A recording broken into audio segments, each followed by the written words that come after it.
जय श्री राम भाई।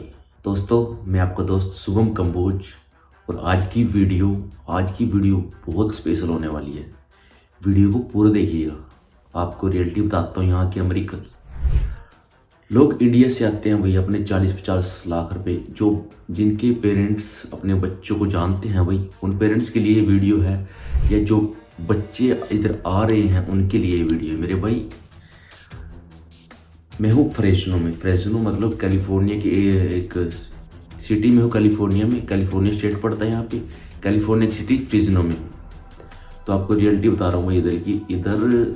अगर मैं भी कल डोडैश कर रहा था, डोडैश से रिलेटेड भी वीडियो डालूंगा। डोडैश इधर क्या इनकम है, किस तरह से कितने पैसे बन जाते हैं दिन के, और ज़्यादा से ज़्यादा कितने बना सकते हो आप डोडैश पे अगर कितने घंटे काम करोगे फ्रेस्नो में, या कैलिफोर्निया के किसी अन्य शहर में क्या क्या रेट है उसकी पैसे कमाने की। ठीक है, तो भाई मैं आपको रियलिटी बता रहा हूँ उन पेरेंट्स के लिए जो भाई इधर आ रहे हैं, जो आने की सोच रहे हैं। अगर आपका बच्चा दिमाग से थोड़ा कच्चा मतलब भाई इतना मैच्योर लेवल का ना हो, तो भाई बच्चे को इधर मत भेजिएगा। अगर बच्चे के पास इधर रहने के लिए मतलब कोई दोस्त वगैरह ना हो, तो जो उसको सूटेबल इन्वायरमेंट दे सके। अगर आपको ऑलरेडी पता है जिसके पास वो जाएगा वो ऑलरेडी नशा वगैरह ज़्यादा करते हैं, तो भाई अपने बच्चे को मत भेजिएगा। अगर इधर का इन्वायरमेंट मतलब, क्योंकि इधर का इन्वायरमेंट भाई मैच्योर बंदा सह सकता है। मैच्योर बंदा जो अपनी रिस्पॉन्सिबिलिटी हो जिस पे, वो सह सकता है। अगर आपके बच्चे पर रिस्पॉन्सिबिलिटी नहीं है, आप उसको एक तरह से फ्री करके भेजो कंधे से, उसके कंधों पे थोड़ा सा वजन दे के भेजना। भाई कंधों पे वजन का मेरा मतलब है कि उसको थोड़ी सी रिस्पॉन्सिबिलिटी देकर भेजना कि हाँ भाई 10 लाख 12 लाख रुपए हैं तूने उतारने हैं, उधर जाकर 12 लाख ज़्यादा नहीं दे सकते आपकी, चाहे जो मर्जी सिचुएशन हो, लेकिन इसको रिस्पॉन्सिबिलिटी देके भेजना। भाई इधर का हाल भाई, अगर बंदा रिस्पॉन्सिबिलिटी से फ्री हो गया तो भाई मेरी मानिए कोई फायदा नहीं है ना। तो इधर काम करेगा। इधर क्या होता है कि भाई अपने हरियाणा के ज़्यादा बोल रहा हूँ मैं, हरियाणा के बंदे इधर आते हैं ना, तो ग्रुप में सारे लड़कों के समूह में रहते हैं। बहुत काम करने वाले बच्चे होते हैं रियलिटी बता रहा हूँ, लेकिन मैं कुछ अनमेच्योर बच्चों की बात कर रहा हूँ जो मैच्योरिटी नहीं सह पाते या इन्वायरमेंट नहीं सह पाते, और काम ना मिलने की वजह से, कई कारणों की वजह से। क्योंकि इधर का नशा भाई जब मुँह लग जाता है ना बंदे के, शराब का नशा तो अलग चीज़ होगी। शराब चलो फ्रेंड्स में बैठ के उन्होंने शराब पी ली, कोई दिक्कत वाली बात नहीं है भाई। लेकिन जब उनके मुंह लग गया दूसरा नशा, क्योंकि इधर नशा इजीली मिल जाता है भाई, स्टोर्स वगैरह पे दूसरा नशा अवेलेबल होता है। मैं अपनी रियलिटी में काम कर रहा हूँ जहाँ पर भाई शराब की बात कर रहा हूँ, वहाँ पर बंदों को शराब की मतलब मेरे हरियाणा वाले भाइयों की बात कर रहा हूँ। इंडिया में उनकी फैमिली अच्छी है, बेस्ट है। इधर आकर शराब पीने लग गए। शराब पीने की इतनी लत लग गई ना भाई, काम पर भी सुबह भी शराब पी के आता था आराम से। कई बार तो उसके शरीर छाती में दर्द हुआ, उसको हॉस्पिटलाइज भी होना पड़ा। तो उसके बाद एक और फ्रेंड मेरा आया, वो भी सेम शेड्यूल यही अपना रहा है। क्योंकि भाई इंडिया में फैमिली के अंडर रहते थे तो भाई ड्रिंक वगैरह से बचे रहते थे। इधर आकर बंदे के हाथ खुल जाते हैं। क्यों भाई, कोई टोकने वाला नहीं होता तो क्या होता है, तो भाई बंदों को नशे वगैरह की नस आराम से लग जाती है। ठीक, क्योंकि भाई इधर का जो इन्वायरमेंट है ना, इधर के जो लोकल बंदे हैं 10-11 साल के बाद नशे में हिल जाते हैं। ठीक है ना, नशा उनको अवेलेबल हो जाता है। हाँ, इधर की गवर्नमेंट दावा करती है कि बच्चे को भाई 21 साल से पहले मतलब कोई नशा ना बेचना है ना खरीदना है, लेकिन उनको किसी न किसी वे से वही नशा मिल जाता है। ठीक है ना, तो इधर के एनवायरनमेंट में बच्चा खुल जाता है और उसको कोई कहने वाला नहीं होता। क्या होता है, फालतू इंडिया मतलब फ़ोन पे बात कर लेगा।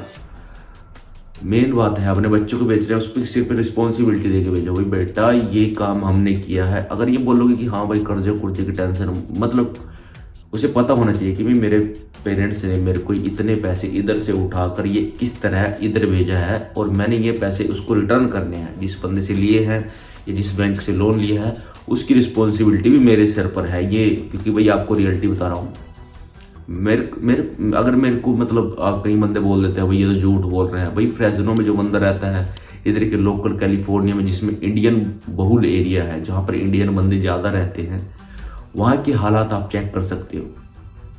क्या होता है, एटलीस्ट बंदे भाई होमलेसी हो रहे हैं। इंडियन बंदे होमलेसी है ना, चंबे की बात। इंडियन बंदे होमलेसी हो रहे हैं। होमलेसी मतलब क्या, होमलेसी, वही घर छूट गया, वो चीज़ नहीं। खाली स्टोरों के बाहर बैठ बैठ के $1-2 मांग रहे हैं, सारी ठंड में सर्दी स्टोर के बाहर बैठे बैठे निकाल रहे हैं, जैसे एक इंडिया में सड़क पे होता। मेरे साथ एक इंसिडेंट हुआ था भाई, इधर फ्रेस्को पड़ता है, फ्रेस्को में गया, उधर एक बंदा मेरे साथ आया, मैं कार मैंने जैसे ही खड़ी की तो बंदा मेरे को दूर से ही देख रहा था बार बार ऐसे। वो होमलेस ही हो चुका था भाई, लगभग कोट वगैरह ठीक सा पहन रहा था, लेकिन आ गई थी इसकी किस्मत। आपको एक रियल इंसिडेंट है भाई, कोई मजाक न लेना।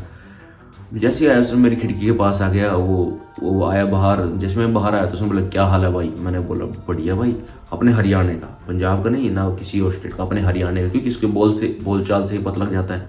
उसने मेरे साथ अच्छे से हाथ मिलाया भाई। मगर कोई जानता हो भाई, मेरे को याद ना हो, इसलिए मैंने भी हाँ मगर ठीक है भाई, आप सुनाओ क्या हाल है। बोलता है अकेले हो। मैं अकेले भाई, मगर क्यों, क्या बात हुई। बोलता है कि अगर परमात्मा ने अगला जन्म दिया ना तो परमात्मा को बोलूँगा भाई अमेरिका मत भेजना। तो ये बहुत गहरी बात बोली थी बंदे ने। और बंदा वापस भी नहीं जा सकता, क्योंकि क्या पता इंडिया क्या सामान बेचकर किस तरह किस पोजीशन में उधर से आया हो, और इधर से अगर जाने की सोचेगा तो भाई इधर बंदे स्टक हो जाते हैं। और स्टक होने के बाद ये सिर्फ एक इंसिडेंट नहीं है भाई, ये तो बंदा मेरे साथ बात करने वाला है। बाकी वहाँ फ्रेस्को के सामने 2-3 बंदे बैठे रहते हैं, एक 7-Eleven के पास बैठा। 7-Eleven भी एक स्टोर है इधर, जैसे ग्रोसरी स्टोर होता है, ग्रोसरी नहीं है उस पर, लेकिन खाने पीने का सामान, सिगरेट वगैरह ऐसी चीज़ें मिल जाती है। वहाँ भी इंडियन बंदे काम पे लगे रहते हैं मोस्टली इनसाइड। तो भाई वो वहाँ अभी बंदे बाहर बैठे इंडियन, अपने इंडिया की, क्या पता भाई किसका बच्चा हो, क्या पता इंडिया में कितना तगड़ा सिस्टम उस बंदे का। लेकिन वहाँ होमलेस ही हो गया। क्या होता है कि भाई हमने इंडिया में कोई काम किया नहीं, इंडिया में रिस्पॉन्सिबिलिटी हमारे कंधों पे पड़ी नहीं, अब यहाँ आकर 11-12 घंटे काम करना पड़ेगा। तो वही करना पड़ेगा मेरे भाई, वरना इधर का खर्चा कितना होता है। आपको खर्चा अपने अपार्टमेंट का, आपको पूरी कॉस्ट वगैरह, पूरा क्या खर्चा, किस तरह से मैनेजमेंट, किस तरह से मेरा पूरा काम चल रहा है, सारा बताऊंगा मेरे भाई। तो भाई बच्चों को ऐसे मत भेजिएगा, ठीक है ना, क्योंकि होमलेस इंडियन इतने बंदे हो रहे हैं जो भी भाई इधर भेजने लग रहा है। पहली बात तो है ट्रंप ने भाई बॉर्डर सील कर दिया है, अब आने की सोचिएगा मत। अगर आना चाहते हो तो लीगल वे से, वीज़े के वे से आना सोचिए, ठीक है। तो भाई टेक केयर रखो अपनी, टेक केयर। ये बहुत बुरा हाल हो चुका है मेरे भाई। तो जय श्री राम। ये छोटी सी वीडियो थी, छोटी सी क्या बड़ी हो गई है, लेकिन फिर भी वीडियो को पूरा देखने के लिए धन्यवाद। चैनल को सब्सक्राइब, शेयर और लाइक का बटन तो जरूर दबा दीजिएगा। तो अपने दोस्तों के साथ शेयर कर दीजिएगा जो इधर आने की सोच रहे हैं, या उनके पेरेंट्स के साथ शेयर कर दीजिएगा। और आपको इधर की सिचुएशन, ये मतलब ये एक डार्क साइड है अमेरिका की, आपको बताता नहीं होगा कोई। आपको कुछ पैसे कितने टाइम में पूरे हो जाएंगे, ये वीडियो शायद मैंने डाल रखी है, उससे रिलेटेड दोबारा डालूंगा भाई। डार्क साइड भी बताऊंगा, पॉजिटिव साइड भी बताऊंगा, ठीक है ना। ऐसे बंदे भी हैं जिन्हें 2-2 साल हो गए भाई, 1 ही लाख रुपये इंडिया भेजा है। जो 40-45 लाख लगा कर आ रहे हैं, उन्होंने सिर्फ 1 लाख इंडिया भेजा है। तो वही आज की वीडियो में इतनी ही इन्फॉर्मेशन। तो बन रही है हमारे चैनल के साथ। जय श्री राम।